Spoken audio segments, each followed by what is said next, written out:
weights. And here's how the NCAA champion Tony Nelson got to the finals, a 1-0 squeaker over Telford from Iowa to get to the finals, and McMullan, the number 2 seed, also squeaked by Midbury from Wisconsin, and will have a 1-2 matchup at the heavyweights. Like you said, Tim, a lot of squeaking going on in this weight class, but you take a look at why. You see these are 6 good-looking athletes on these mats here going for first, third, and 5th place, and they are really Big Ten as far as the athletes go in the heavyweight weight class here. Very balanced. There's 10 guys, 8 guys here easily in this weight class that are ranked in the top of the country. So, and it starts with Tony Nelson, national champion. I like the athleticism of both these wrestlers here. They're both very athletic, great heavyweight bodies. Yeah, they really do, and they'll go ahead and attack the legs. And you know, Bobby Telford, that semifinal match there, it was a 1-0 match, but there's plenty of scoring opportunities for the University of Iowa here. Nice job by McMullan coming up into a single leg. He's got a great opportunity to be able to score here. He's got to work the real estate properly, and in the process loses the leg. So the defending NCAA champion Nelson is 27-1. His only blemish coming against Missouri's Don Bradley in the finals of the Southern Scuffle in early January. Two athletes that are built very similar. I think the separator right now has been for Nelson his ability to stay tough in the top position. So when you have that knowledge of how good your opponent is in the top position, you really got to get busy if you're McMullan. You really get on the offense and really try to take the match to him early. You don't want to just milk the clock down and turn it into a 4-minute match. Nelson winning last year as a sophomore NCAA champion, and all McMullan did was get 3rd. He's an All-American, got 3rd as a redshirt freshman for the Wildcats. And he's 20-2 this year so far. He wrestled for Wyoming Seminary, Pennsylvania. He's the nation's #1 ranked heavyweight coming out of high school. Actually, just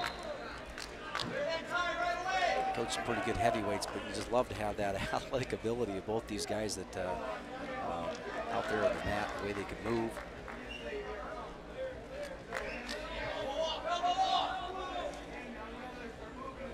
Hand fighting that's going on here, keeping in the head position. What McMullan was able to do is get to that back leg, which is the right leg of Nelson.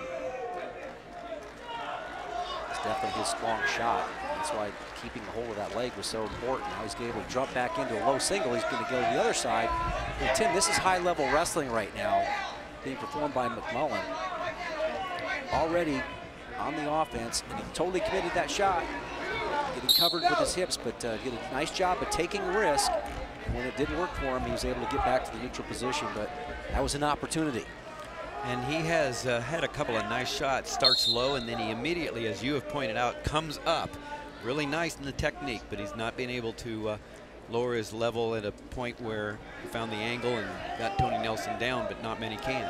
And this is, you know, one of the things that the way the sport's being officiated now is that you don't have as much, you know, premium given, even a stalling call for that type of it's clear that McMullan is totally committed on a shot, and that's what he has to do to be able to be successful in this match. So that's the reward for doing it. But rarely are you going to get a stalling call for just that anymore. End of the first period coming up here. No points in the first period, so 0-0. Cody Olson, the head official, will flip the disc. It's red.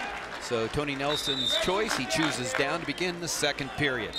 And again, McMullan has to stay with Nelson as long as he can, and Nelson's pretty solid. And Minnesota wrestlers and their coaching staff teach the changeover technique. He's going to get over on the right-hand side. McMullan switches sides on him, so he's going to come back into that heavyweight stand-up. You work the hands. You see how athletic both these guys are. One doing the lifting, the other one keeping his balance. And the hand fighting goes in favor of Nelson for the escape. So it's 1-0, Tony Nelson out in front. Second period. We're at heavyweight. Penn State has won, clinching it with Quentin Wright's win at 197, an outright title. It's their 3rd in a row, and that's what they're going to try to do at the NCAAs, is perform a three-peat. They've won 2 in a row.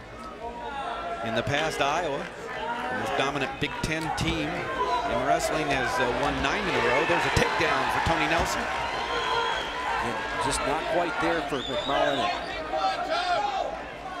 That time Tony Nelson was able to measure that shot, but did you see how active he was with his feet? There's his dad, Todd. Sandy and Todd, parents of Tony Nelson. This is where Nelson is really tough. I mean, you can see how he's got both wrists riding there, and that's not unusual. We saw him do that against the big win he had against Gallagher, the Oklahoma State wrestler. He was able to go ahead and just power off with a half Nelson and get a pin in that big dual meet to help the Gophers win the national duels. So no stranger to big meet situations, but he's been able to go ahead and always finish periods in the top position. Brandon Agam, one of the great wrestlers from Minnesota in the past, has been the associate head coach to Jay Robinson, the man sitting next to him. With Jay out of the lineup, Brandon Agam has done a great job of heading up the program on an interim basis. He couldn't have said that better and more timely. I think he's done a nice job of keeping his program in it. Of course, with the illness that the difficulties Jay's had getting into the room, having that calming presence in Brandon Agam has been a good thing for the Gophers, and the experienced coaching staff, guys that are committed to it. They know their system, and they've been true to it, and it showed in the performance of their athletes this week.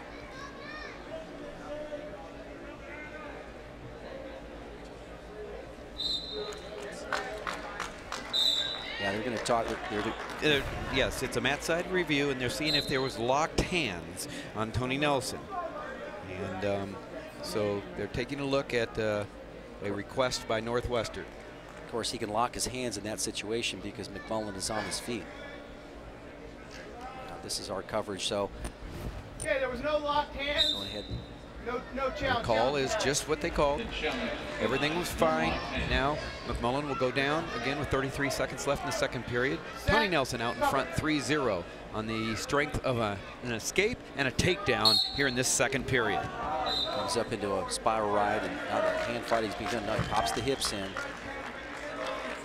Right there, McMullan can maybe hit a changeover tech. Oh, nice job here, bringing up in the shoulder roll. He's got to let go of the leg. If he lets go of the leg, he gets the escape. The escape is probably more important than trying to get a reversal. And he wants more. He would like to finish in the Granby's position, but Nelson stretched out in a way that will keep McMullan from finishing there. That's a great sequence, Tim, by McMullan, because he's able to scoot those hips forward and then come up to his feet and hit a standing roll. But he went for the big move. Kind of cost him a little bit, just not getting the escape. And so as a result, like he does so often, Tony Nelson is going to finish the period in the top position. Tony Nelson will start the third period in the top position as McMullan gets his choice. He's down 3-1. Northwestern's already had a title in the Big Ten with that lightning strike pin by Jason Welch, getting his first Big Ten championship in his fifth-year senior campaign. And so Northwestern, with 2 finalists, has a champion. McMullan trying to be their second. Minnesota is trying to get a championship here with Tony Nelson. They've already had one as well, and I could just repeat what I said. Lightning strike pin of Dylan Ness at 149. Working the near wrist. You saw that earlier with David Taylor, how he's able to go ahead and, the champions are doing a nice job of that security blanket right there, that near wrist right there. That is just so difficult to get away from here, particularly when you got the point of the left shoulder basically over the top. Almost creating you have to almost do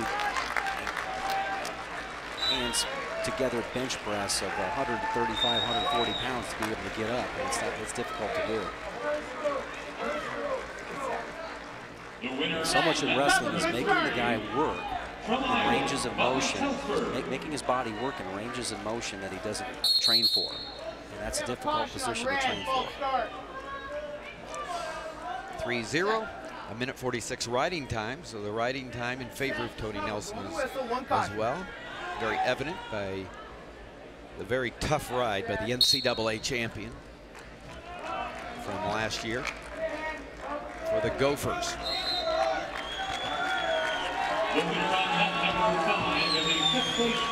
Pop up to his feet again, not cut. Good job by McMullan getting the escape, but giving up 159 in riding time, so he needs 2 takedowns and a ride out. to win this match. 3-1 the score, but as Jim pointed out, the riding time cannot be erased, so it's really a 3-point lead for Tony Nelson with 45 seconds left in regulation. Minnesota trying to get their second Big Ten title. Illinois got one early. Penn State's got 4. Minnesota looking on their way for 2. Northwestern's gotten 1. Look how Nelson's holding position, and this is what I like, is that he's being sportsmanlike. He's not backing out. He's not flying away and, you know, holding on to a lead that way. He's a lot of this action has been in that little blue circle right in the middle, so he's presenting himself. And then, of course, I was mentioning the champions. Ohio State gets 2 in a row at 33 and 41. And here is the second title for the Gophers and the second Big Ten championship for Tony Nelson. Going for a second NCAA championship this year. I know that's on his mind. There's your champion, Minnesota's Tony Nelson, the Big Ten champion for 2013 at heavyweight.